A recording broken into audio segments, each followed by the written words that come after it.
Welcome to the Madison Miller Podcast. Today is Monday, January 13th, 2020.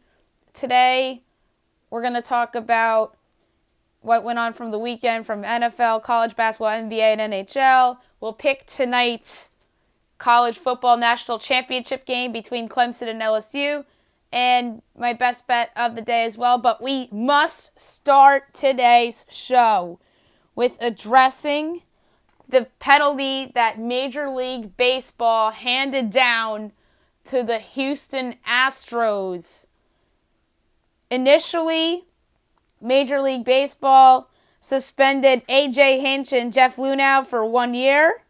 And then an hour later or so, it was announced by owner Jim Crane that he had fired Hinch and Luhnow. Those 1 year bans still stand because it's a baseball thing. Meanwhile, they got fired from their jobs, which to me was a big-time statement from owner Jim Crane.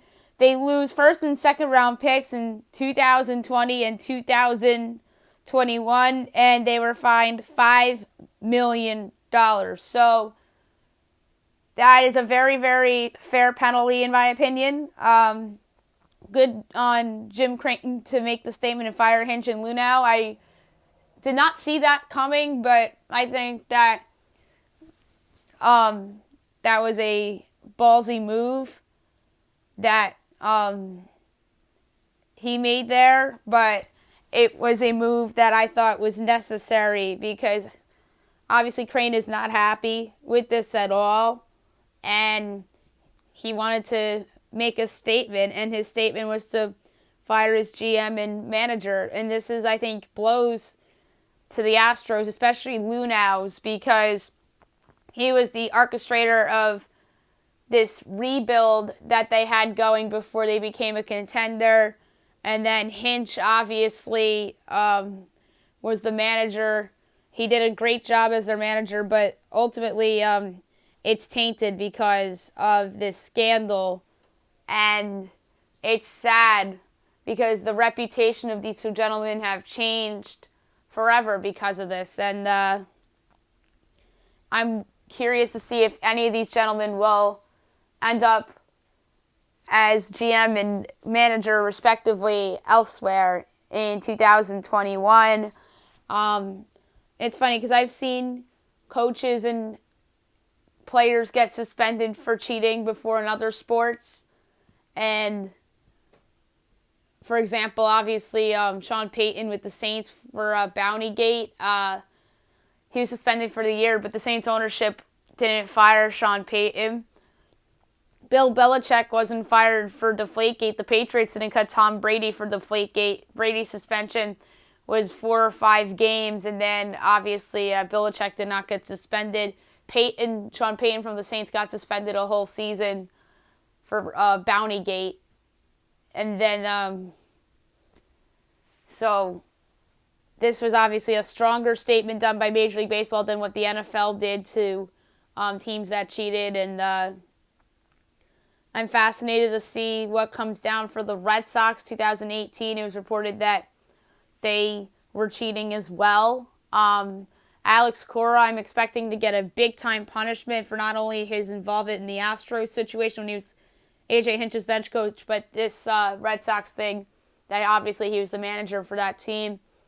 I think his job with the Red Sox is in jeopardy because of this, single-handedly, even though they missed the playoffs last year and then won the World Series in his first year. But the cheating, I think that John Henry really, the pressure's on him to make a decision for his franchise to what's best. And I think that Cora is seriously in jeopardy of losing his job.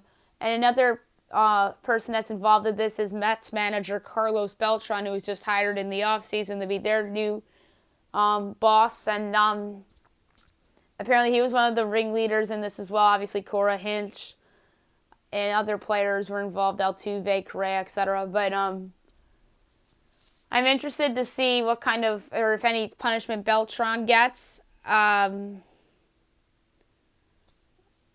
It would be interesting if in Beltran's interview with the Mets if they asked him about this Astros situation. And if he lied to the Mets have every right to fire him. And if he told the Mets the truth, then maybe they won't fire him. So I'm fascinated to see what goes down involving Beltran and Cora, because this isn't over. Cora's going to get something. I'm not so sure on Beltran. So that is something to keep an eye on with this situation going forward. And obviously, I think that the Astros going into the 2020 season, a lot of people are going to be down on them. A lot of people are going to be down on the Red Sox as well, not because really of this, morely because of the Mookie Betts situation. But I think a lot of people are going to be against the Astros going into the year. Obviously, the Saints the year they lost Sean Payton, they went, I believe, 6-10 or 7-9 and underachieved. And the Falcons won the division that year and were the 1 seed. And then I think lost to Seattle in the second round of the playoffs. Or did they come back and beat Seattle? They lost to the 49ers. That's what it was with the Falcons that year, the year that the Saints got that Sean Payton was suspended for Bountygate. But yeah, I'm fascinated to see how this Astro season plays out. And quite frankly, I think more likely than not, it turns out to be a disaster, because this is obviously, that's going to be in the players' heads. And they're obviously going to be under a lot of pressure going into the 2020 season. All right, enough with cheating talk. We're going to move on to what I thought I was going to open today's podcast, which is the NFL playoffs. So many storylines from these 4 games. We'll start with Saturday, late afternoon. 49ers over the Vikings, 27-10. 49ers advance to the NFC Championship game for the first time in 6 seasons. Minnesota, a fine year comes to an end. I think that they're going to remember that Saints win as a good one. Kirk Cousins, I think that was a good moment for him in the Saints game, but obviously back to reality a little bit in the 49ers game. But I just thought that was a bad matchup for Minnesota, because their defensive front, the Niners, is so good, and the weakest line, in my opinion, of those 4 units in terms of offensive line, defensive line, was the Vikings' offensive line. So I didn't think that was a good match for Minnesota. And plus, they had 2 receivers, in Adam Thielen and Stephon Diggs, that were not 100% healthy. Congratulations to Kyle Shanahan and the 49ers for advancing. With the biggest shocker of the weekend, the Titans over the Ravens 28-12, as they'll advance to the AFC Championship game for the first time since the 2002 season. We're starting to remind people a lot of the 2011 New York Giants and the 2007 New York Giants that slayed a lot of dragons. And this, as crazy as it sounds, this makes the New England Patriots look a little better, that they went to Baltimore and knocked off the Ravens. But in retrospect, the Ravens made a lot of mistakes. Lamar Jackson threw a couple interceptions, and they really were ill-prepared for this game. And give Tennessee all the credit in the world. Their defense played very well. They made some big plays when they had to. Ryan Tannehill didn't have the greatest stats, 7 of 14, 88 yards, and 2 touchdown passes, but he still did throw 2 big touchdown passes when it mattered. Lamar, 31 of 59, 365 yards, a touchdown, 2 interceptions. So again, Titans move on. Baltimore, they had a great season. I'm going to do in a few weeks, maybe even next week, every NFL team, whether I call their season a success or a failure. And I really don't know where to land on this, because if you told me in the preseason that the Ravens were going to be 14-2, I would have been very, very shocked. And if you told me that they were a 1 seed in the AFC, 14-2, but lost at home in a playoff game to a 9-7 Titans team, then that could be looked upon as a little bit of a disappointment as well. So, obviously, that part of it, expectations change in the season, was the case sort of with the Ravens here, because Lamar Jackson's probably going to win the MVP. They went 14-2 and ended the season essentially on a 12-game winning streak. Don't forget, this team was 2-2 after week 4. They won their first 2 games, and then they lost their next 2 games, including a blowout home loss against the Browns. So, this team really peaked at a time that they really shouldn't have peaked, because it's always better to peak in January than to peak in November and December, and you learn that every year. 15-1 Packers team lost at home in the divisional round to the New York Giants in 2011. That's why a lot of people are comparing the Titans to the Giants of 2011. But my argument to that is that Eli Manning was a way better quarterback in 2011 than Ryan Tannehill is right now. Well, that's just my opinion. And the Giants had better players on arguably both sides of the ball than the Tennessee Titans, although Derrick Henry's a great player. Derrick Henry's better than the running backs that the Giants have. I'll give them that. And their pass rush, like the Giants' pass rush, very good. And then their secondary was a perceived weakness that stepped up in the playoffs as well. So those 2 teams are comparable. And then the Ravens and the 2011 Packers are a little comparable. Rodgers, the most dominant player in the league, and was perceived as the best player in the league. Although I think we know who the best player in the league is right now. We'll get to that in a couple of minutes here. But Lamar was perceived as the best player in the league for 8 weeks, ever since that Rams 6-touchdown performance on Monday Night Football in LA. He was perceived as the best player in the league, and then this happens, and he's no longer perceived as that. But a good year for the Ravens and Lamar Jackson, and Tennessee continues what is a fantastic year for them. Sunday, the Chiefs defeated the Texans 51-31. If you ask me who's the best player in the NFL, I would say Patrick Mahomes, who led a 24-0 deficit comeback to win by 20, which is incredible. As the Chiefs now move on to the AFC title game, they're actually currently Super Bowl favorites according to DraftKings at plus 130. Some will argue that it should be the 49ers who are plus 190 right now. So good job by the Chiefs coming back from that big deficit, unlike what the Ravens could have been capable of doing, but it proved that they weren't. The Chiefs were. Texans, this is an interesting case in terms of whether this was determined as a good season or not. Obviously, the trade for Laramie Tunsil improved their offensive line.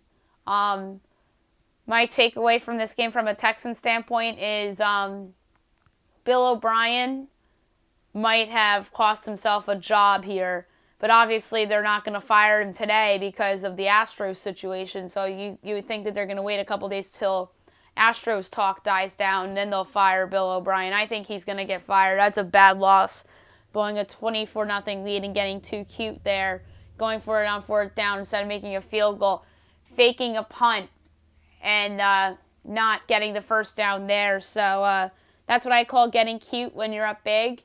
And for them, it did not work out.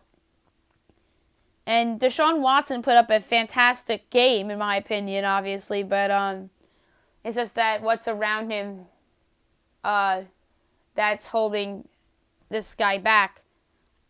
So I'm interested to see what the Texans look like going into next year. And then obviously KC moves on to play the Tennessee Titans in the AFC title game. And then the second game of yesterday was the Packers over the Seahawks 28-23. Packers move on to the NFC title game.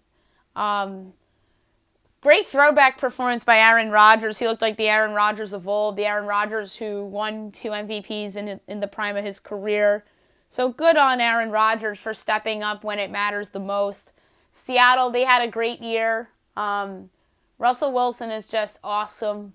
He led his team back to make it interesting after a 28-10 and 21-3 respective deficits. So credit to Wilson there, but obviously those deficits were proved to not be overcomable as the Packers got 2 big first downs late, and then they ultimately come away with the victory. Rodgers threw for 243 yards and 2 touchdowns, 16 of 27, 21 of 31, 277 yards and a touchdown was Russell Wilson. So Green Bay, San Francisco in the NFC title game. Obviously, those 2 teams met earlier in the year, and the Niners blew them out. That was on Sunday Night Football. And on the other side, the Titans and the Chiefs met earlier in the year in Nashville. Tennessee beat them outright. No one's going to remember that game because that was right when Patrick Mahomes was coming back from his injury. If I'm not mistaken, I think that was his first game back. And they lost outright. I mean, they didn't lose because of Mahomes. They lost because of their defense, which after a rough first quarter, giving up a couple touchdown passes, although special teams was an issue for the Chiefs in the first quarter, not really their defense. After the first quarter, their defense stepped up and got some big stops of Deshaun Watson and the Texans offense. So this Chiefs defense is better now than it was when they played the Titans in November. So I'm interested to see how that game will play out as well. We'll preview them throughout the week, and then I'll pick them on Thursday's podcast because there will be no podcast on Friday. Now I'm going to go over the college basketball scores from the weekend. We'll start with Friday night. There's a lot of interesting scores from the weekend. Some of them surprising, others were not. Princeton over Penn, 63-58. Iowa over number 12, Maryland, 67-49. Buffalo over Miami of Ohio, 83-78. Fairfield over Manhattan, 68-60. Quinnipiac over Niagara, 67-56. Wright State over IUPUI, 84-70. Northern Kentucky over UIC, 68-52. Monmouth over Canisius, 84-65. Iona over Rider, 69-66. Number 6, Butler over Providence, 70-58. And Akron over Ball State, 75-60. Saturday, number 5, Auburn over Georgia, 82-60. Indiana over number 11, Ohio State, 66-54. Number 14, Kentucky over Alabama, 76-67. Number 16, Villanova over Georgetown, 80-66. Illinois over Rutgers, 54-51. St. John's over DePaul, 74-67. Cincinnati over UCF, 68-54. Tulane upsets Temple, 65-51. Number 15, Dayton over UMass, 88-60. Number 4, Baylor over number 3, Kansas, 67-55. Vermont over UMBC, 74-50. BU over Army, 81-59. Bowling Green over Ohio, 83-74. Lafayette over Loyola, Maryland, 65-62. Tennessee over South Carolina, 56-55. Robert Morris over Wagner, 94-62. Number 13, Louisville over Notre Dame, 67-64. Delaware State over NC Central, 68-66. Georgia State over UL Monroe, 84-62. Chattanooga over Sanford, 105-67. St. Bonaventure over Fordham, 64-54. Bucknell over Holy Cross, 75-60. Youngstown State over Detroit Mercy, 69-67. Indiana State over Illinois State, 65-52. Towson over Delaware, 84-68. William & Mary over Charleston, 67-56. Radford over Campbell, 68-63. TCU over Oklahoma State, 52-40. East Carolina upsets SMU, 71-68. Rhode Island over VCU, 65-56. George Mason over LaSalle, 76-63. Creighton over Xavier, 77-65. Virginia Tech over NC State, 72-58. Wisconsin over number 20 Penn State, 59-49. Davidson over St. Joe's, 89-83 in overtime. Albany over Maine, 76-70. Oakland over Cleveland State, 68-55. Coastal Carolina over Texas Arlington, 82-77. Western Illinois over Denver, 86-80. Rice over FIU, 92-78. Merrimack over Central Connecticut State, 58-46. Kent State over Central Michigan, 79-73. Morehead State over Eastern Illinois, 69-66. A&M over Vandy, 69-50. Number 1 Gonzaga over Loyola Marymount, 87-62. Syracuse upsets number 18 Virginia, 63-55 in overtime. Seton Hall over Marquette, 69-55. Tulsa over Houston, 63-61. That's a surprise. Duquesne over George Washington, 66-61. Florida Gulf Coast over Stetson, 66-62 in overtime. Eastern Kentucky over SIU Edwardsville, 78-72. Valparaiso over Drake, 66-61.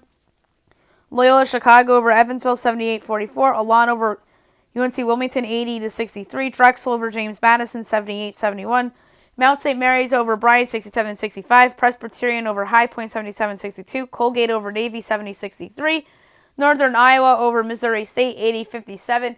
Georgia Southern over Louisiana, 71-51. UTSA over Southern Miss, 80-70.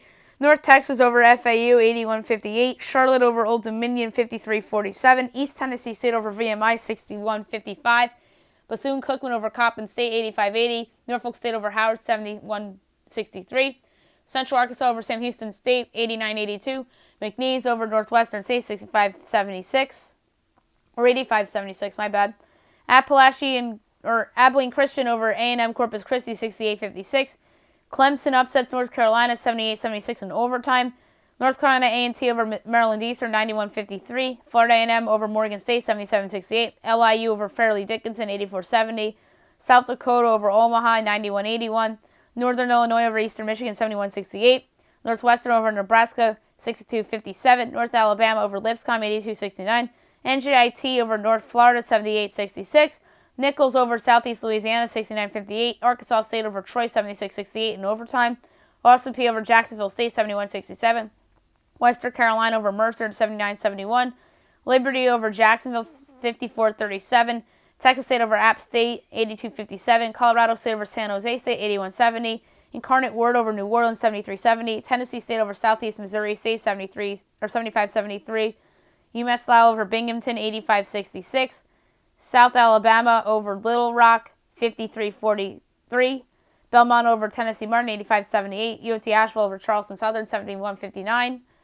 Number 17 West Virginia over number 22 Texas Tech, 66-54. Hampton over Longwood, 83-80. New Mexico over Air Force, 84-78. Stanford over Washington State, 88-62. Idaho State over Northern Arizona, 71-67. Arkansas over Ole Miss, 67-62. Georgia Tech over Boston College, 71-52. New Mexico State over UMKC, 74-71. Western Kentucky over Middle Tennessee, 69-53. St. Louis over Richmond, 74-58. Jackson State over Alcorn State, 76-65. Grambling over Southern, 61-56. UNC Greensboro over Furman, 86-73. South Dakota State over Purdue Fort Wayne, 70-61. Milwaukee over Green Bay, 87-80.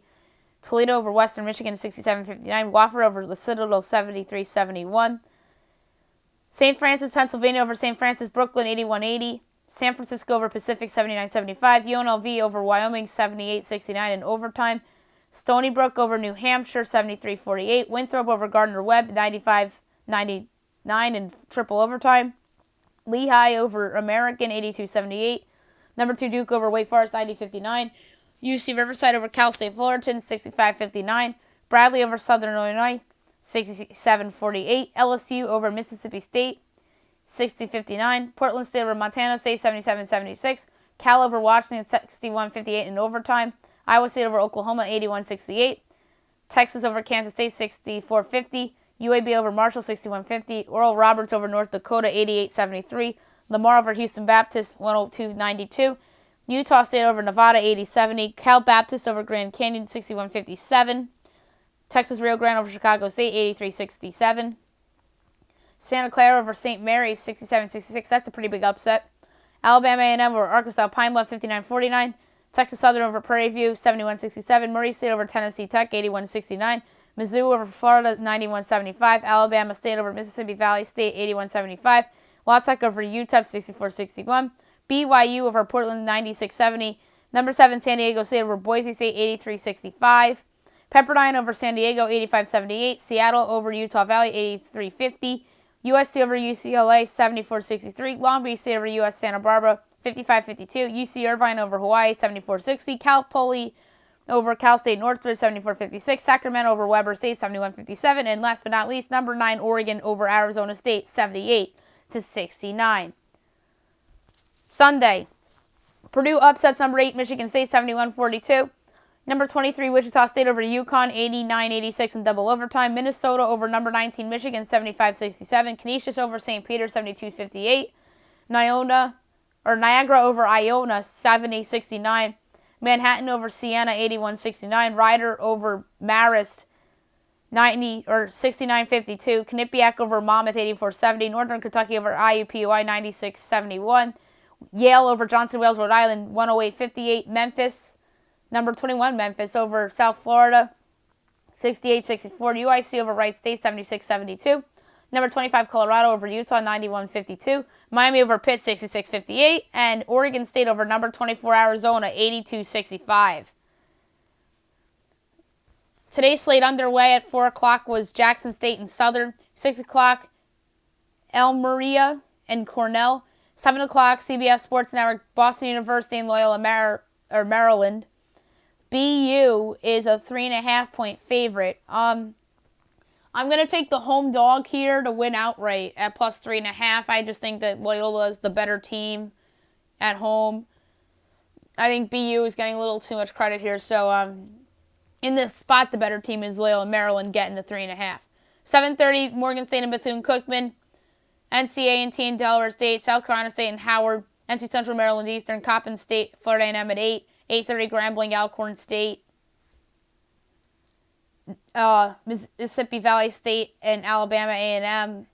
Arkansas Pine Bluff, Alabama State, and 9 o'clock, Portland State and Montana. It's unfortunate that all these MEAC schools have to play during the national title game. Now we'll move on to the NBA. Interesting weekend in the association.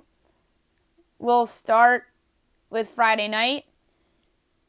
Wizards over the Hawks, 111-101. Nets over the Heat, 117-113. Pelicans over the Knicks, 123-111. Grizzlies over the Spurs, 134-121.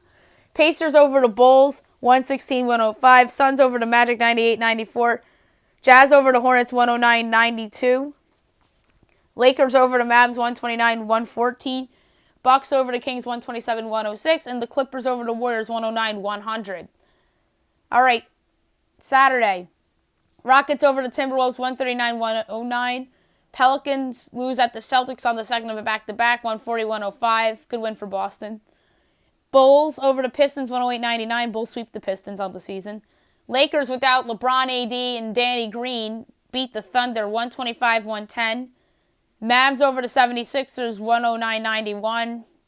Cavs over the Nuggets, 111-103. And Bucks over the Blazers, 122-101. Sunday, Knicks over the Heat, 124-121. Jazz over the Wizards, 127-116. Spurs over the Raptors, 105-104. Grizzlies over the Warriors, 122-102. Nets over the Hawks, 108-86. Nuggets over the Clippers, 114-104. And the Suns over the Hornets, 192.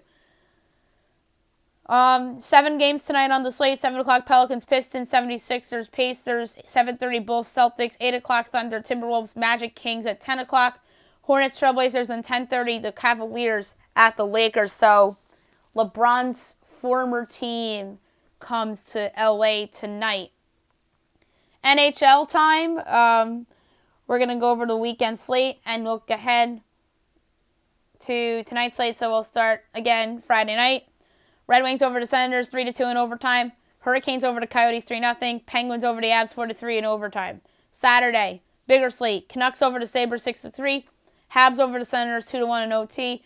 Bruins over the Islanders, 3-2 in OT. Lightning over the Flyers, 1-0. Devils over the Capitals, 5-1. Hurricanes over the Kings, 2-0. Blues over the Rangers, 5-2. Blackhawks over the Ducks, 4-2. Flames over the Oilers, 4-3. Blue Jackets over the Golden Knights, 3-0. And Sharks over the Stars, 2-1.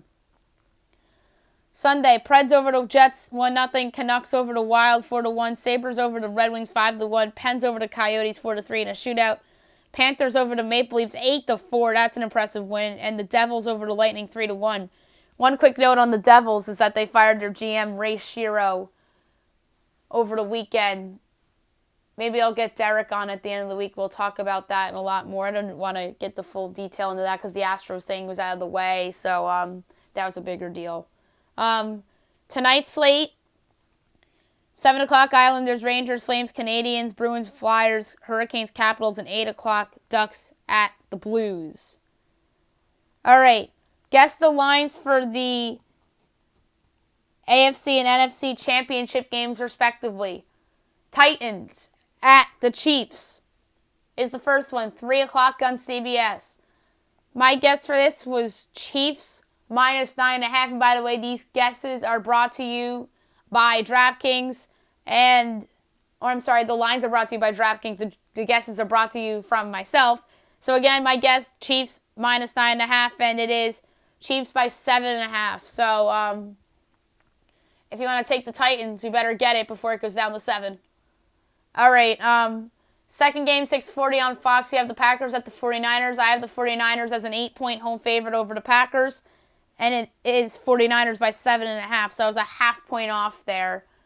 So they're trying to tell you with that line is that they feel that Minnesota and the and the Packers are even.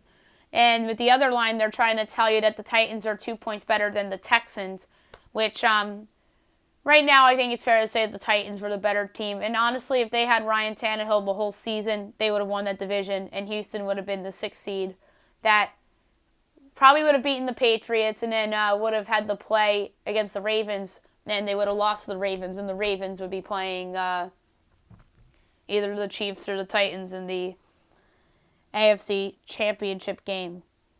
Before I get to best bet, I would like to do my pick for the national championship game tonight between Clemson and LSU.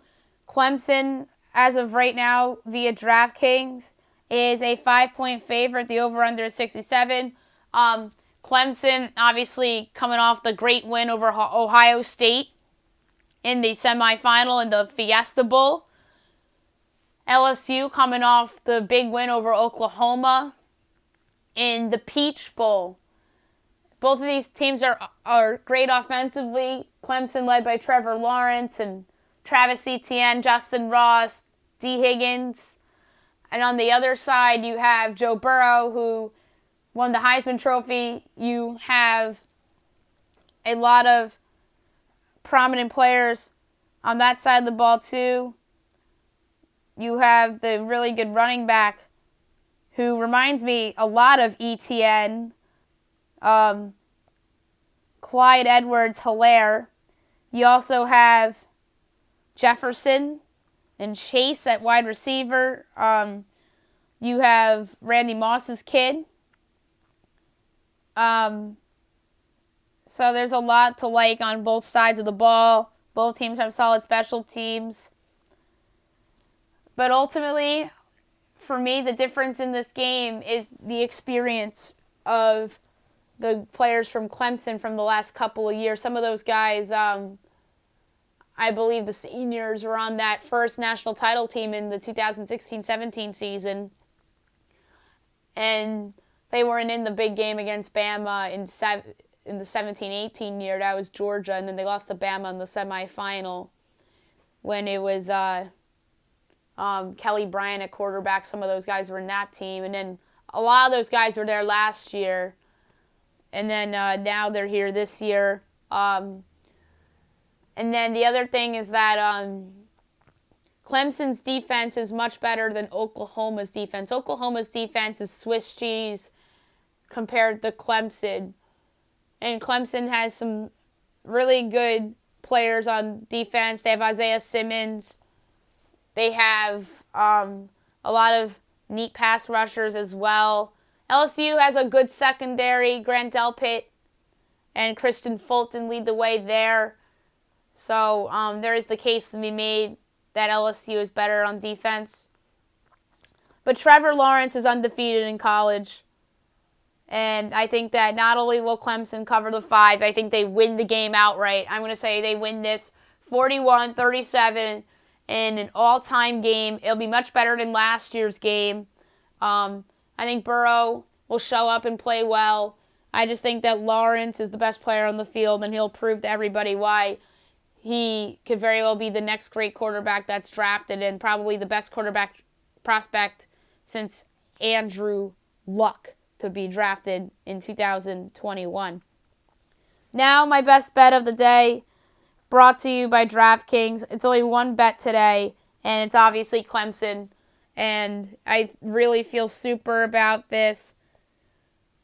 FanDuel had it at 5.5, went down to 5. Same for DraftKings. It's at 5 now. I will take it at 5. I take it at 3. I take it at 6. I take it at anything. I think Clemson is winning this football game. And right now on the money line, the Tigers of Clemson are plus 170.